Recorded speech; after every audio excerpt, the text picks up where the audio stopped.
ہر صبح فجر کے بعد اس دعا کو مضبوطی سے تھام لیں، اس کو یاد کریں اور اپنی عادت بنائیں کہ آپ فجر کی نماز کے بعد اس دعا کو 3 مرتبہ ضرور پڑھیں۔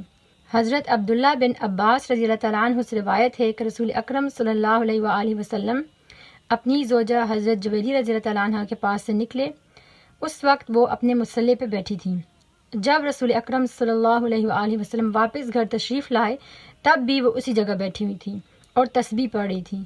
رسول اکرم صلی اللہ علیہ وآلہ وسلم نے پوچھا، کیا تم جب سے یہیں بیٹھی ہو؟ انہوں نے کہا، جی ہاں رسول اللہ صلی اللہ علیہ وآلہ وسلم۔ رسول اکرم صلی اللہ علیہ وآلہ وسلم نے فرمایا، میں نے تمہارے پاس سے جا کر 4 کلمے 3 بار کہے، اگر وہ کلمے تمہاری تسبیح کے ساتھ تولے جائیں تو وہ کلمات بھاری قرار پائیں گے، اور وہ کلمات یہ ہیں: سبحان اللہ وبحمدہ عدد خلقہ ورضا نفسہ وزینۃ عرشہ ومداد کلماتہ۔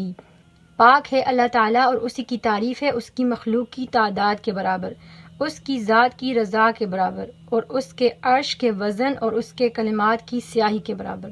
السلام علیکم ورحمۃ اللہ وبرکاتہ۔